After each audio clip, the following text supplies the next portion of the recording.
Chapter 2: False Imagination and Knowledge of Appearances. Then Mahamati the Bodhisattva-Mahasattva spoke to the Blessed One, saying, "You speak of the erroneous views of the philosophers. Will you please tell us of them, that we may be on our guard against them?" The Blessed One replied, saying, "Mahamati, the error in these erroneous teachings that are generally held by the philosophers lies in this. They do not recognize that the objective world rises from the mind itself. They do not understand that the whole mind system also rises from the mind itself. But depending upon these manifestations of the mind as being real, they go on discriminating them, like the simple-minded ones that they are, cherishing the dualism of this and that, of being and non-being, ignorant of the fact that there is but one common essence. On the contrary, my teaching is based upon the recognition that the objective world, like a vision, is a manifestation of the mind itself. It teaches the cessation of ignorance, desire, deed, and causality. It teaches the cessation of suffering that arises from the discriminations of the triple world. There are some Brahmin scholars who, assuming something out of nothing, assert that there is a substance bound up with causation which abides in time, and that the elements that make up personality and its environment have their genesis and continuation in causation, and after thus existing, pass away. Then there are other scholars who hold a destructive and nihilistic view concerning such subjects as continuation, activity, breaking up, existence, nirvana, the path, karma, fruition, and truth. Why? Because they have not attained an intuitive understanding of truth itself, and therefore they have no clear insight into the fundamentals of things. They are like a jar broken into pieces which is no longer able to function as a jar. They are like a burnt seed which is no longer capable of sprouting. But the elements that make up personality and its environment, which they regard as subject to change, are really incapable of uninterrupted transformations. Their views are based upon erroneous discriminations of the objective world. They are not based upon the true conception. Again, if it is true that something comes out of nothing and there is the rise of the mind system by reason of the combination of the three effect-producing causes, we could say the same of any non-existing thing.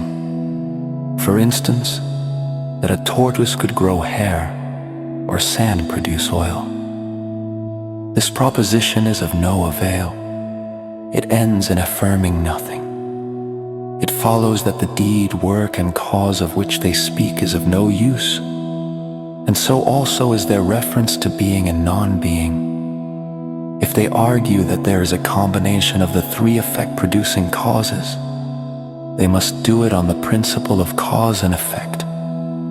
That is, that something comes out of something and not out of nothing. As long as a world of relativity is asserted, there is an ever-recurring chain of causation which cannot be denied under any circumstance. Therefore, we cannot talk of anything coming to an end or of cessation. As long as these scholars remain on their philosophical ground, their demonstration must conform to logic and their textbooks, and the memory habit of erroneous intellection will ever cling to them. To make the matter worse, the simple-minded ones, poisoned by this erroneous view, will declare this incorrect way of thinking taught by the ignorant to be the same as that presented by the all-knowing one. But the way of instruction presented by the Tathagatas is not based on assertions and refutations by means of words and logic. There are four forms of assertion that can be made concerning things not in existence, namely, assertions made about individual marks that are not in existence, about objects that are not in existence, about a cause that is non-existent, and about philosophical views that are erroneous. By refutation is meant that one, because of ignorance, has not examined properly the error that lies at the base of these assertions.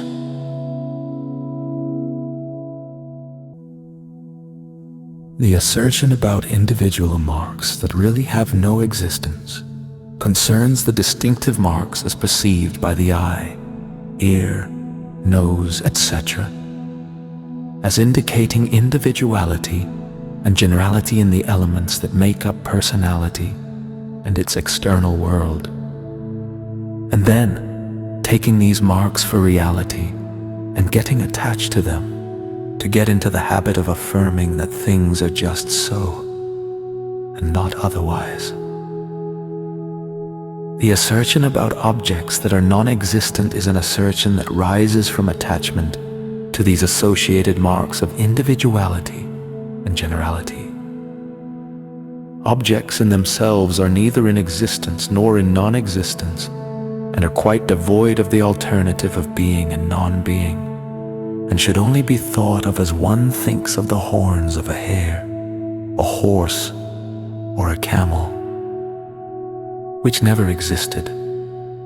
Objects are discriminated by the ignorant who are addicted to assertion and negation, because their intelligence has not been acute enough to penetrate into the truth that there is nothing but what is seen of the mind itself. The assertion of a cause that is non-existent assumes the causeless birth of the first element of the mind system, which later on comes to have only a Maya-like non-existence. That is to say, there are philosophers who assert that an originally unborn mind system begins to function under the conditions of I, form, light, and memory, which functioning goes on for a time and then ceases. This is an example of a cause that is non-existent. The assertion of philosophical views concerning the elements that make up personality and its environing world that are non-existent assume the existence of an ego, a being, a soul, a living being, a nourisher, or a spirit. This is an example of philosophical views that are not true. It is this combination of discrimination of imaginary marks of individuality, grouping them and giving them a name and becoming attached to them as objects, by reason of habit energy that has been accumulating since beginningless time, that one builds up erroneous views whose only basis is false imagination. For this reason, bodhisattvas should avoid all discussions relating to assertions and negations whose only basis is words and logic. Word. Discrimination goes on by the coordination of brain, chest, nose, throat, palate, lips, tongue, teeth, and lips. Words are neither different nor not different from discrimination. Words rise from discrimination as their cause. If words were different from discrimination, they could not have discrimination for their cause. Then again, if words are not different, they could not carry an express meaning. Words, therefore, are produced by causation and are mutually conditioning and shifting and, just like things, are subject to birth and destruction. There are 4 kinds of word discrimination, all of which are to be avoided because they are alike unreal. First, there are the words indicating individual marks which rise from discriminating forms and signs as being real in themselves and then becoming attached to them. there are memory words which rise from the unreal surroundings which come before the mind when it recalls some previous experience. Then there are words growing out of attachment to the erroneous distinctions and speculations of the mental processes. And finally, there are words growing out of inherited prejudices as seeds of habit energy have accumulated since beginningless time, or which had their origin in some long-forgotten clinging to false imagination and erroneous speculations. And there are words where there are no corresponding objects, as for instance, the hare's horns, a barren woman's child, etc.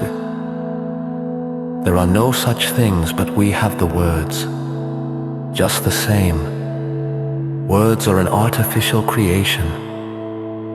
There are Buddha lands where there are no words. In some Buddha lands, ideas are indicated by looking steadily, in others by gestures, in still others by a frown, by a movement of the eyes, by laughing, by yawning, by the clearing of the throat, or by trembling, for instance, in the Buddha land of the Tathagata Samantabhadra Bodhisattvas, by a dhyana transcending words and ideas, attain the recognition of all things as unborn, and they also experience various most excellent samadhis that transcend words.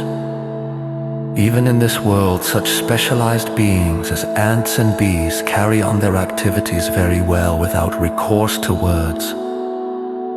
No, Mahamati, the validity of things is independent of the validity of words. Moreover, there are other things that belong to words, namely, the syllable body of words, the name body of words, and the sentence body of words. By syllable body is meant that by which words and sentences are set up or indicated. There is a reason for some syllables. Some are mnemonic, and some are chosen arbitrarily. By name body is meant the object depending upon which a name word obtains its significance. Or in other words, name body is the substance of a name word. By sentence body is meant the completion of the meaning by expressing the word more fully in a sentence. The name for this sentence body is suggested by the footprints left in the road by elephants, horses, people, deer, cattle, goats, etc. But neither words nor sentences can exactly express meanings. For words are only sweet sounds that are arbitrarily chosen to represent things. They are not the things themselves, which in turn are only manifestations of mind. Discrimination of meaning is based upon the false imagination that these sweet sounds which we call words and which are dependent upon whatever subjects they are supposed to stand for, and which subjects are supposed to be self-existent.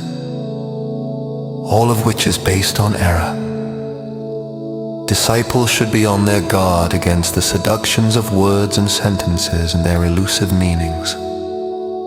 For by them the ignorant and the dull-witted become entangled and helpless, as an elephant floundering about in the deep mud. Words and sentences are produced by the law of causation and are mutually conditioning. They cannot express highest reality. Moreover, in highest reality there are no differentiations to be discriminated, and there is nothing to be predicated in regard to it. Highest reality is an exalted state of bliss. It is not a state of word discrimination, and it cannot be entered into by mere statements concerning it. The Tathagatas have a better way of teaching, namely, through self-realization of noble wisdom.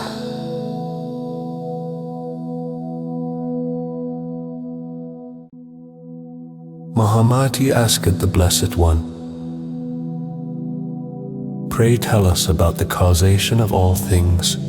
whereby and other bodhisattvas may see into the nature of causation and may no more discriminate it as to the gradual or simultaneous rising of all things.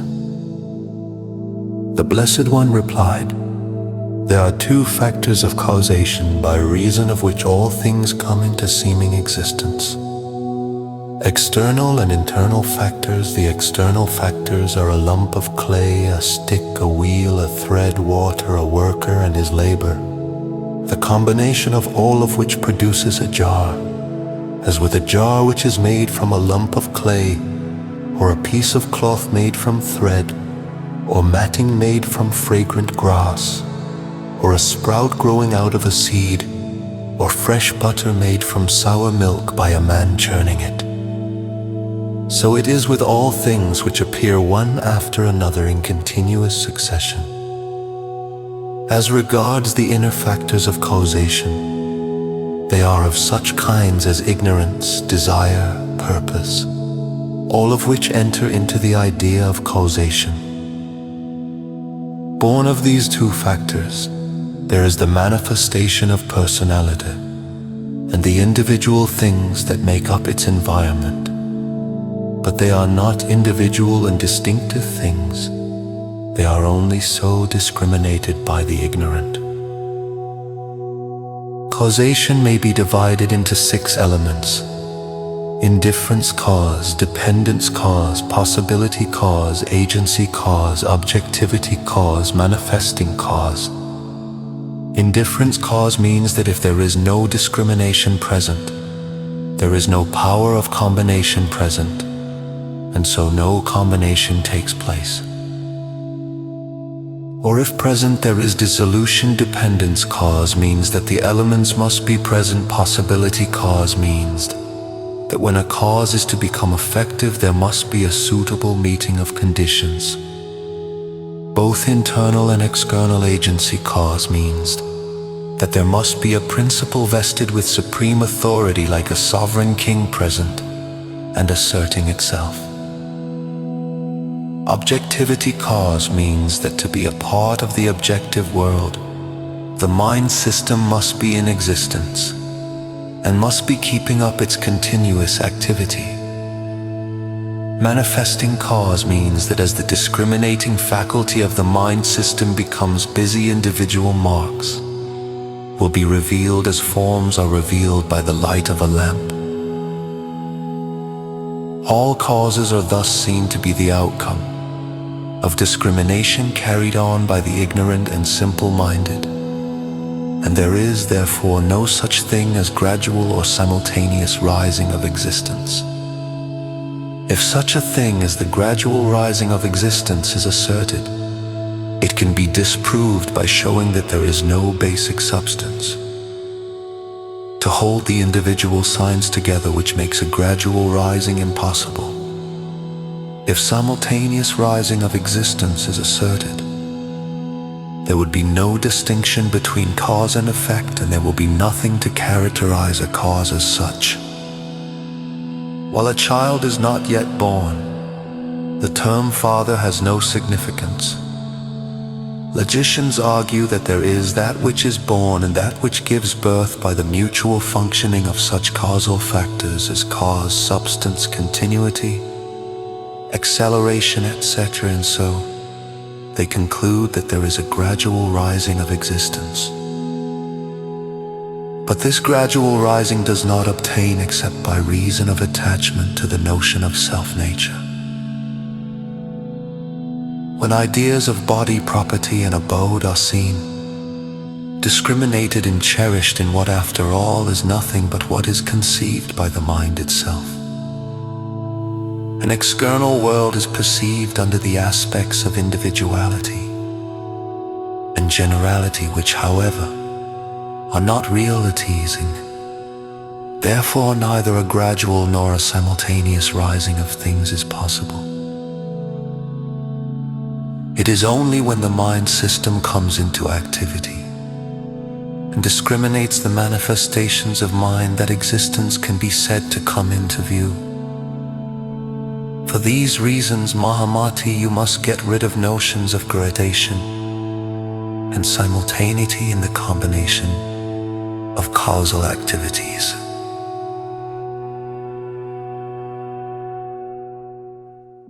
Mahamati said, "Blessed One, to what kind of discrimination and to what kind of thoughts should the term false imagination be applied?" The Blessed One replied, "So long as people do not understand the true nature of the objective world, they fall into the dualistic view of things. They imagine the multiplicity of external objects to be real and become attached to them and are nourished by their habit energy. Because of this, a system of mentation, mind and what belongs to it is discriminated and is thought of as real. This leads to the assertion of an ego soul and its belongings, and thus the mind system goes on functioning depending upon and attaching itself to the dualistic habit of mind. They accept the views of the philosophers founded upon these erroneous distinctions of being and non-being, existence and non-existence, and there evolves what we call false imaginations. But Mahamati, discrimination does not evolve, nor is it put away, because when all that is seen is truly recognized to be nothing but the manifestation of mind, how can discrimination as regards being and non-being evolve? It is for the sake of the ignorant who are addicted to the discrimination of the multiplicity of things which are of their own mind, that it is said by me that discrimination takes its rise owing to attachment to the aspect of multiplicity which is characteristic of objects. How otherwise can the ignorant and simple-minded recognize that there is nothing but what is seen of the mind itself? And how otherwise can they gain an insight into the true nature of mind and be able to free themselves from wrong conceptions of cause and effect? How otherwise can they gain a clear conception of the Bodhisattva stages and attain a turning about in the deepest seat of their consciousness, and finally attain an inner self-realization of noble wisdom which transcends the 5 dharmas, the 3 self-natures, and the whole idea of a discriminated reality? For this reason is it said by me that discrimination takes its rise from the mind becoming attached to the multiplicities of things which in themselves are not real, and that emancipation comes from thoroughly understanding the meaning of reality as it truly is. False imaginations rise from the consideration of appearances. Things are discriminated as to form, signs, and shape, as to having color, warmth, humidity, motility, or rigidity.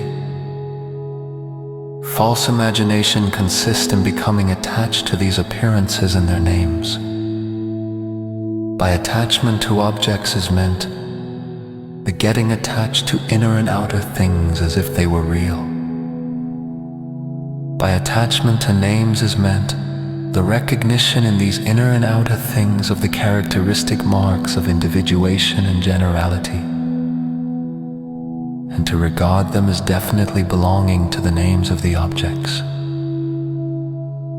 False imagination teaches that because all things are bound up with causes and conditions of habit energy that has been accumulating since beginningless time, by not recognizing that the external world is of mind itself,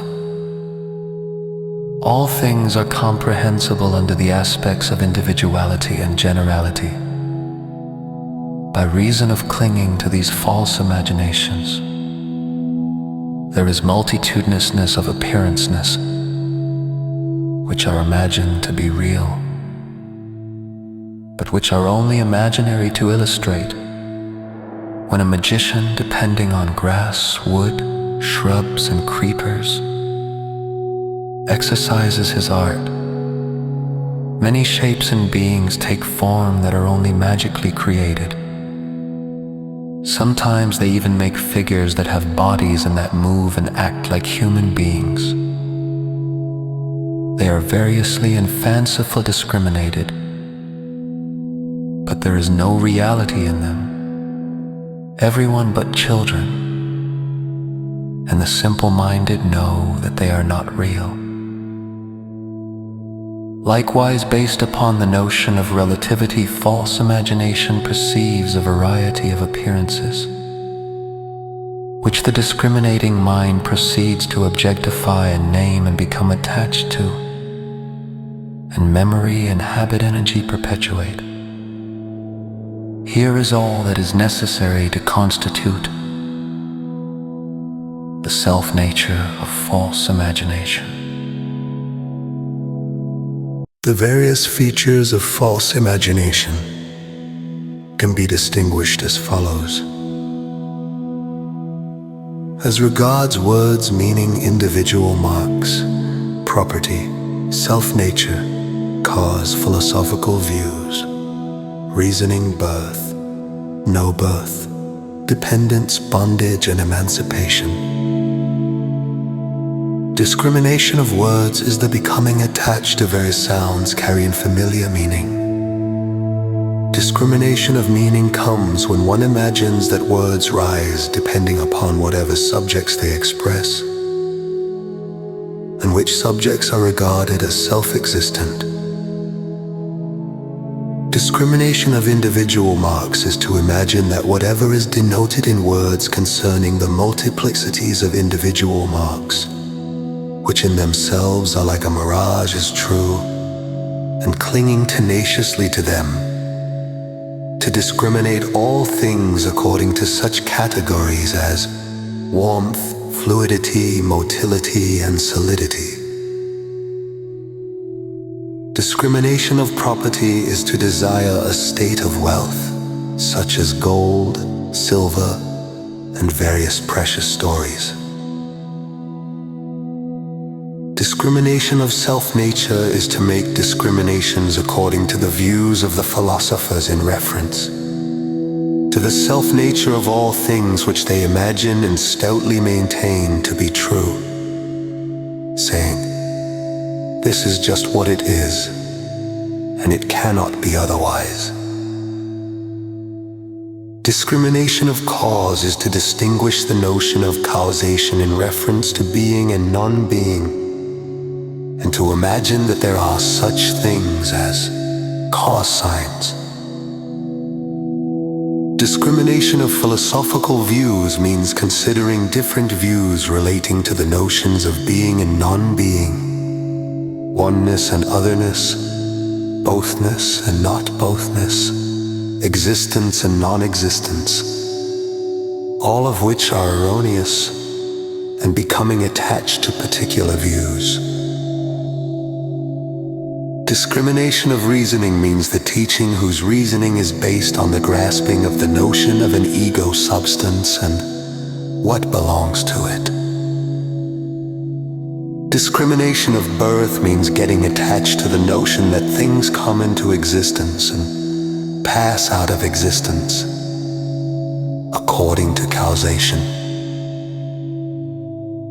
Discrimination of no birth is to see that causeless substances which were not come into existence by reason of causation. Discrimination of dependence means the mutual dependence of gold and the filament made of it. Discrimination of bondage and imagination is like imagining that there is something bound because of something binding, as in the case of a man who ties a knot and loosens one. These are the various features of false imagination, to which all the ignorant and simple-minded cling. Those attached to the notion of relativity are attached to the notion of the multitudinousness of things which arises from false imagination. It is like seeing varieties of objects depending upon Maya, but these varieties thus revealing themselves are discriminated by the ignorant as something other than Maya itself, according to their way of thinking. Now the truth is, Maya and varieties of objects are neither different nor not different. If they were different, varieties of objects would not have Maya for their characteristic. If they are not different, there would be no distinction between them. But as there is a distinction, these two, Maya and varieties of objects, are neither different nor not different, for the very good reason they are one thing.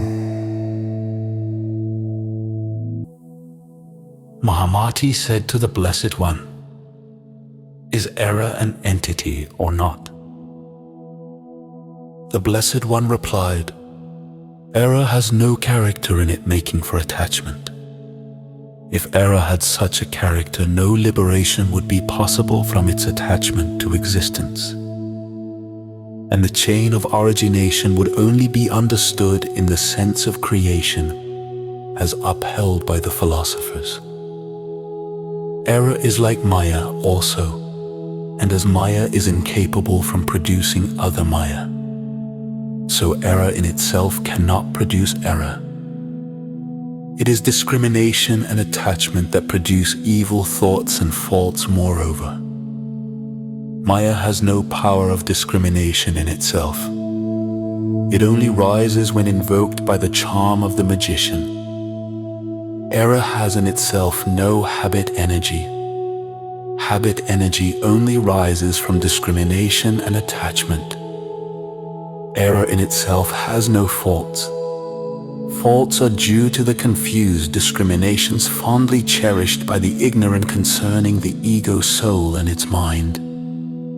The wise have nothing to do either with Maya or error. Maya, however, is not an unreality because it only has the appearance of reality. All things have the nature of Maya. It is not because all things are imagined and clung to because of the multitudinous of individual signs that they are like Maya.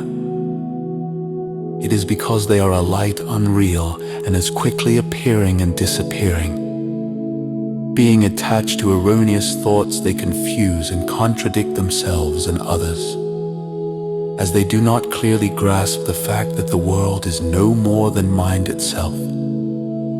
They imagine and cling to causation, work, birth, and individual signs, and their thoughts are characterized by error and false imaginations. The teaching that all things are characterized by the self-nature of Maya, and a dream is meant to make the ignorant and simple-minded cast aside the idea of self-nature in anything. False imagination teaches that such things as light and shade, long and short, black and white are different and are to be discriminated. But they are not independent of each other. They are only different aspects of the same thing. They are terms of relation, not of reality. Conditions of existence are not of a mutually exclusive character. In essence, things are not two, but one. Even nirvana and samsara's world of life and death are aspects of the same thing. For there is no nirvana except where is samsara, and no samsara except where is nirvana. All duality is falsely imagined. Mahamati, you and all the bodhisattvas should discipline yourselves in the realization and patient acceptance of the truths of the emptiness, unbornness, no self-natureness, and the non-duality of all things. This teaching is found in all the sutras of all the Buddhas and is presented to meet the varied dispositions of all beings. But it is not the truth itself. These teachings are only a finger pointing toward noble wisdom. They are like a mirage with its springs of water, which the deer take to be real and chase after. So with the teachings in all the sutras, They are intended for the consideration and guidance of the discriminating minds of all people. But they are not the truth itself, which can only be self-realized within one's deepest consciousness. Mahamati, you and all the Bodhisattvas must seek for this inner self-realization of noble wisdom, and be not captivated by word teaching.